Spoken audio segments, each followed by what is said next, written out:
is your basic helmet. For your basic helmet, you want to start with a 260 that is fully inflated with a good burp. I like to use the whole length, so I don't usually leave a whole lot of room here, but I do want to give it a good burp so that I can get a couple of bubbles and twist into it.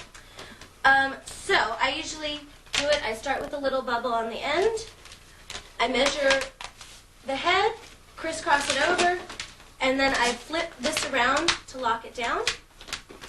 I make a bubble on the other end, I twist it around the base, and there we go. That is the basic helmet. Okay, the next technique that I want to show you is what I call pearls. Everybody has different names for it. Some people call them ball leaves. I call them pearls. So what you want is you want a balloon that's basically uninflated. I don't know how much inflated. It really doesn't matter. I don't deal with exact measurements. But you want more uninflated than inflated. You want to twist a little bubble off and attach it like so to the hat. And then what I do to hold it secure, I just put my arm through the hat and just kind of, doing these U's again, aren't I? Just kind of hold it between my arm and my body. And then I grab it with one hand. The thing when making the pearls, you want to remember to always twist the same number of times and in the same direction. I usually go 3 times. And you want to go down as far as you can go. Size is up to you. If you want them big or if you want them small, it really depends on the design. So, just like so. Those of you who do a lot of balloons, you know that this comes naturally. You can do it while you're talking to somebody. You don't need to necessarily pay so much attention to your balloons. If you're just starting, it comes with practice. Don't worry. You don't want to let go of this end though, or the whole thing will unravel. You've got this end being held tight because it's already secured to the hat. So, and this is not one of the hats I'm teaching, but just to show you something that you can do with the little pearls and that we will be doing on some of the other hats later. There you go. Now, whenever I put the little poodle tail or Deely-Bopper, as I call it, on the end of the balloon, I always immediately tie it off in a knot, and that way you're not going to be spending the rest of the day fixing people's Deely-Boppers. So, there you go. Pearls.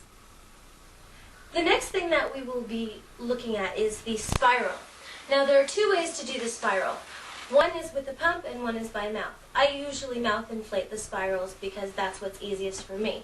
I have seen, however, people who wrap the balloon around a dowel rod or a pump or something like this and secure the nipple end to underneath a rubber band, and that will make the spiral.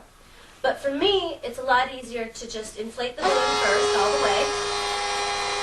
And this one you want to inflate it pretty tight, but then you're going to let all the air out.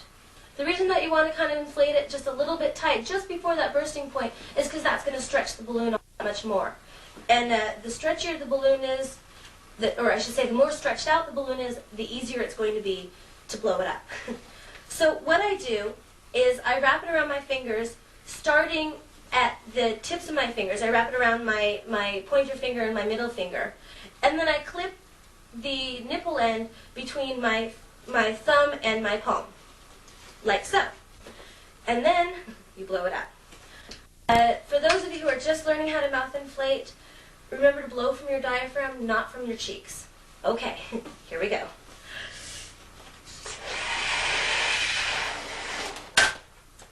And there we are. Okay, now I always leave a little bit of room on the end. I like to put my little Deely-Boppers on. Most things will probably end in Deely-Boppers. If not, I'll tell you. And once again, I like to just tie it off. That'll just make your job that much easier when it comes down to the time when you're doing lots of children and they're coming back to you every 3 seconds to have their Deely-Boppers re-Deely-Bopped. Anyways, this also is not a hat that we're going to be teaching on the video per se, but just a quick little idea, since I don't really like to blow up a balloon and then just throw it away. Have to do something with it. So if you take a helmet that you don't attach the back end to, and you attach the spiral onto it, there you go. That's a real quick hat. This hat is not my original. I don't know who originated it. Okay, and that's the spiral. The next technique that we will be learning, this is the fourth technique, is the twist. Different people have different names for it, but I call it a twist. It is basically when you take a balloon, either two balloons or one balloon folded in half, and we're just going to attach it right around here for our purposes.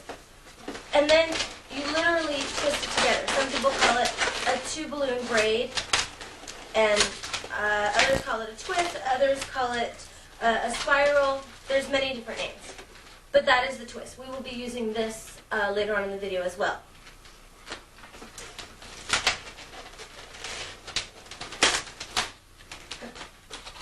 There you have a unicorn. And there you are, the twist.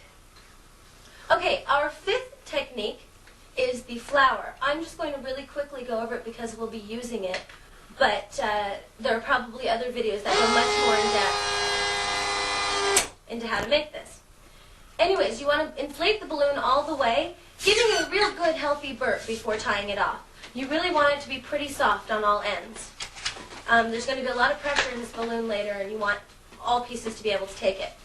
You want to tie the nipple to the nozzle, like so. Then you want to bring it on down to find the midpoint,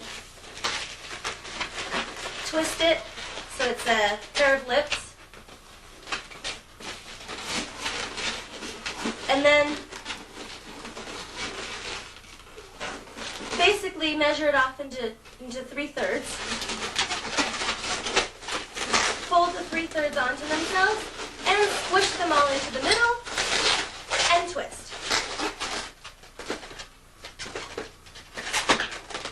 Anyways,